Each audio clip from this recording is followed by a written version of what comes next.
ഒടുവിൽ ഏറെ നാളത്തെ കാത്തിരിപ്പിന് ശേഷം കേരളത്തിൽ ബി.ജെ.പി. സ്ഥാനാർത്ഥികളുടെ സമ്പൂർണ്ണ പട്ടിക പുറത്തുവിട്ടിരിക്കുകയാണ്. വയനാട് മണ്ഡലത്തിൽ രാഹുൽ ഗാന്ധിക്കെതിരെ മത്സരിക്കാൻ സംസ്ഥാന അധ്യക്ഷൻ കെ സുരേന്ദ്രനെയാണ് ബി.ജെ.പി. കളത്തിലിറക്കിയിരിക്കുന്നത്. ഇതോടെ വയനാട് ശരിക്കും VIP മണ്ഡലമായി മാറിയിരിക്കുകയാണ്. രാഹുൽ ഗാന്ധിയും ആനി രാജയും കെ സുരേന്ദ്രനുമാകും കളത്തിലിറങ്ങുക. കടുത്ത ത്രികോണ മത്സരത്തിന് തന്നെയാകും ഇത്തവണയും വയനാട്ടിൽ നടക്കാൻ പോകുന്നത്. കേരളത്തിലെ 20 മണ്ഡലങ്ങളിൽ ബി.ജെ.പി. 16 മത്സരിക്കുന്നത്. നേരത്തെ 12 സീറ്റുകൾ പ്രഖ്യാപിച്ചിരുന്നു. 4 ബാക്കി വെച്ചിരുന്നത്. കഴിഞ്ഞ ദിവസം മുഴുവൻ സ്ഥാനാർത്ഥികളെയും ബി.ജെ.പി. പ്രഖ്യാപിച്ചു. KS രാധാകൃഷ്ണൻ എറണാകുളത്ത് ബി.ജെ.പി. സ്ഥാനാർത്ഥിയാകും. TN സരസു ആലത്തൂരിലും കൊല്ലത്ത് നടൻ G. കൃഷ്ണകുമാറും മത്സരിക്കും. വയനാട്ടിൽ AP അബ്ദുള്ളക്കുട്ടിയെ ബി.ജെ.പി. സ്ഥാനാർത്ഥിയാക്കുമെന്നായിരുന്നു നേരത്തെയുള്ള വിവരം.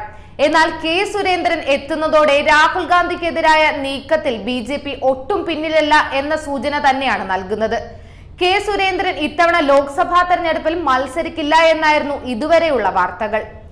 2019 ലോക്സഭാ തെരഞ്ഞെടുപ്പിൽ പത്തനംതിട്ട മണ്ഡലത്തിൽ മത്സരിച്ച് 3 ലക്ഷത്തോളം വോട്ട് നേടിയിരുന്നു കെ സുരേന്ദ്രൻ.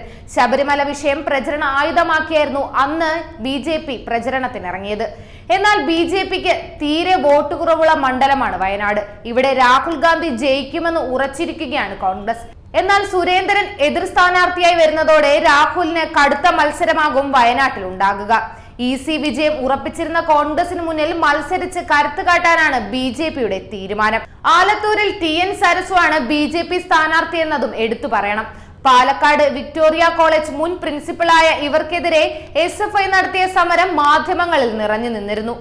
ഏതാനും വർഷങ്ങൾക്ക് മുമ്പാണ് ഇവർ ബി.ജെ.പിയിൽ ചേർന്നത്. രമ്യ ഹരിദാസും K. രാധാകൃഷ്ണനും നേരിട്ട് ഏറ്റുമുട്ടുന്ന മണ്ഡലമാണിത്. എറണാകുളത്ത് മേജർ രവി ബി.ജെ.പി. സ്ഥാനാർത്ഥിയാകുമെന്നായിരുന്നു ദിവസങ്ങൾക്ക് മുമ്പേ വരെയുള്ള വാർത്തകൾ.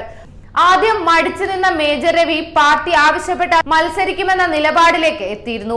പക്ഷേ KS രാധാകൃഷ്ണനാണ് നറുക്കു വീണിരിക്കുന്നത്. നിയമസഭാ തെരഞ്ഞെടുപ്പിൽ തൃപ്പൂണിത്തറയിൽ K. ബാബുവിനെതിരെ മത്സരിച്ചിരുന്നു രാധാകൃഷ്ണൻ.